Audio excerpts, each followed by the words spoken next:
What's going on, my broskiis? My name is Toadskii, back again, here to bring you guys yet another One Piece Treasure Cruise video. Today we're going ahead and showcasing the boy, Sabo 6+. This is probably one of the most surprising characters to be receiving a super evolution this year, I would say. I think that a lot of people want to see this guy get a super evolution, but the fact that he got one at the time that he did is definitely bizarre, as he kind of capped off the Film Red celebrations. Considering Sabo literally has nothing to do with Film Red at all, it is just a welcomed surprise that this character received the buffs. And not only did he receive those super evolution buffs, but within line with all the other super evolutions that have been coming out recently, he also received buffs to level limit break, which definitely helps him out a lot, as you guys will see in this video. The first clip here obviously is a bit of a meme against the bullet event that is currently out right now. Sabo is one of the characters you can use to complete one of the Chop Man missions, so we're just building a team around that, of course, with Rayleigh to help us get through stage 4 just a little bit easier. But without further ado, let's just jump into it, guys. So Sabo, with his super evolution, going from super type strength to super type psi, which is a very odd design choice, but a welcomed one. It means you can have a strength version, you can have a psi version, and both the regular 6-star and the 6-star plus both received level limit break buffs. So yeah, you can have a bunch of dupes for 2 different copies, and you can run it like that. But the thing is, this character is built in such a way where you technically don't need a strength version of the character, unless if you want to run legit mono strength content. If you still haven't beaten the Alvida Grand Voyage, this is a character you could potentially use for that. Obviously the psi version, the 6-star plus, is not going to help you in that facet. Regardless though, jumping into this guy, he maintains the same classes, being a free spirit fighter, but instead of being strength, he is now a psi character, of course. His captain ability is going to boost the chain multiplier growth rate by 1.5 times, and then boosting the attack of strength and psi characters by 4.25 with max level limit break. And he also boosts the crew's HP by 1.25. He will also make strength, psi, recovery, and tandem slots beneficial to the crew. And he'll also state that every time you hit a perfect, you heal 1 times this character's recovery. So you're healing for a pretty good amount. So his recovery, or at least my recovery right now on my Sabo, is 845. With double Sabo, you're doubling that, so you're healing for 850, give or take, which is incredible. Plus auto healing, and depending on what type of ship you're using, whether it be Liberal Hind or the Aura Jackson, you could potentially get an additional 1000 healing on top of it. So he's got really good HP, he's got really good healing, he's got lots of beneficial slots, boost 2 different colors, and also boost the chain multiplier. And just across the board there, literally nothing wrong with his captain ability at all. The 4.25 multiplier is obviously a lot lower than what a lot of people would have preferred, but you gotta remember that this character boosts the chain multiplier growth rate by 1.5. It's a multiplicative of the chain multiplier growth rate. With double Sabo, you're getting both of these effects stacking, essentially giving you a 2.25 times chain multiplicative boost on top of his 4.25 times multiplier. So in the grand scheme of things, when you calculate everything, Sabo is a very powerful captain, and definitely stacks up with some of the other really powerful characters that you would be using in today's day and age. While the captain ability is interesting and pretty good, we can have a look at that super type, which actually received a pretty nice buff. So in order to activate the super type, you need certain characters on the crew. So very, very old school super type stuff. But you need a Luffy, Ace, Koala, Rebecca, Ivankov, Inazuma, Lindbergh, Bello Betty, Karasu, Morley, and Bartholomew Kuma. So you get a wider variety of characters to launch that super type. Unfortunately, out of that list, there aren't that many good top tier characters from that list. So, a lot of the times you're just going to be using one of the many powerful Luffy characters. So it is what it is. But the actual effect also received a really nice buff from the previous version. Now he's going to apply an ignite status to the enemy for 2 turns, and it does 100 times the enemy's attack to them in non-type damage at the end of the turn. Remember that ignite goes through normal attacks only and stuff like that. Depending on the situation, you could use it to get around resilience, depending on the way that you're getting around that. But the really cool thing is when towards the end of this video, you guys will see versus the worst generation Garb challenge.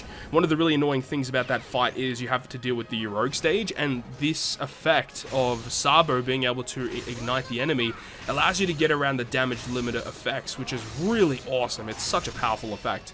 But not only do you get the ignite, you also get the 1.25 times chain multiplicative buff with his effect as well, and he also adds 150 times his attack and non-type damage on top of your tap timing bonus damage for 1 turn. So this super type special received a very powerful increase, and I'm really thankful for that.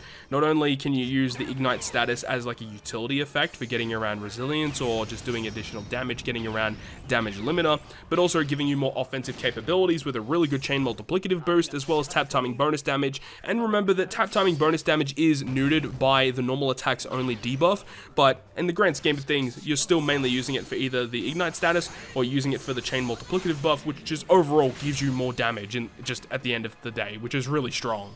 So far, I would have think that this character is going to be ranked relatively highly. However, the special ability is interesting in the way that because the special is built the way that it is, I can't really see in too many circumstances where you're going to go out of your way to use this character, unless if you're up against mono int content or content with dex characters, you know, where you have to use strength units or you have to use psi units. That's really the only situation you'd want to use a character such as this. But the thing is when you compare this to other super evolutions that have received one recently, is the fact that a lot of them don't have super types or super classes. So this getting a super evolution right now for a character that does have super type and super class means that this is a character that will probably see play, because you get that additional special essentially from their super type, and also the fact that you get the additional color affinity for the type that they're boosting. So when you really think about it, and while you know, a lot of people are probably going to say that Sabo is kind of a mid super evolution, you do have to think, right, that this character does have super type where a lot of them don't, right? So that definitely helps him out. But in terms of what the special actually does, so what they've done is they've actually added a health cut to his special, being a 20% health cut to all enemies, so he becomes a damage dealing special, which is a massive buff. He will also provide a color affinity boost of 2.25 for 1 turn to psi and strength characters, and he makes it easier to land perfect strikes for 1 turn. And then during the turn you launch the special, if you land 3 perfects, he's going to boost the attack of your psi and strength characters by 2.5 in the following turn. So this is with his level limit break buff. I believe without the level limit break, it is still 2.25 in the following turn. So with the level limit break, going from 2.25 to 2.5 is actually a really nice increase for sure. I mean, you don't see too many color affinity boosts that are 2.5 or higher, so this is really nice to see. And then on top of that, he states that, you know, the turn that you launch the special, you'll actually receive the clock buff, where it says after 1 turn has passed, you will receive a 1.3 chain multiplier boost. And I believe with level limit break, that is what you will get. And then without the level limit break, it goes down to 1.1. So when you think about it, you can make it so that on the first turn of activation, you're going to just be getting, you know, the health cut and a 2.25 affinity. However, when you can go into the following turn, that color affinity going to 2.5 and then a 1.3 chain multiplier boost. And then if you think about his super type special giving you the chain multiplicative buff of 1.25, and then you have to think about his captain ability boosting the chain multiplier growth rate by 1.5, and then with double Sabo going from 1.5 to 2.25 chain multiplier growth rate. So this guy by himself, if you are up against mono int or you're running, you know, against some dex characters where you can run some strength characters on your crew, yeah, you're going to be getting some really crazy damage with this guy. He's giving you the color affinity and essentially all of your chain buffs. The only thing that could really make it better is that if you stack a chain boundary character on your crew, and then you have to have your attack boost, your orb boost, whatever it may be. This guy hits hard. He is going to be hitting extremely hard. But of course, this is one of those characters that you're not going to use all the time. You're only going to use this guy against int and dex related bosses because he only boosts strength and psi.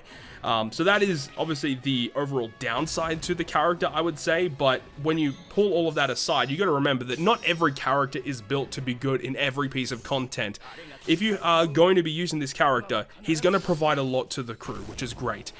Because he is built in such a way where you are really trying to abuse the chain multiplier growth rate, it means that, you know, chain debuffs are going to really hurt this guy in the long run.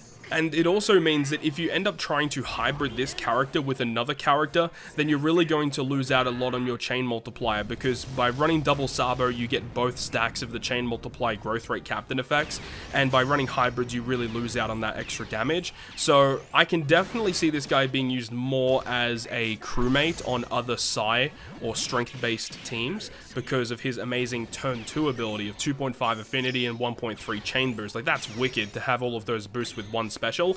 And I guess one kind of downside to Sabo as well is the fact that he doesn't have that many good supports. There's a couple out there, but a lot of the utility that he provides are usually based on him launching the special, or the debuffs that are provided via his supports only remove like one turn of debuffs, which I guess could still definitely be useful, not discrediting that, but definitely not as good as some of the other powerful Sugofest exclusives that we see that released today.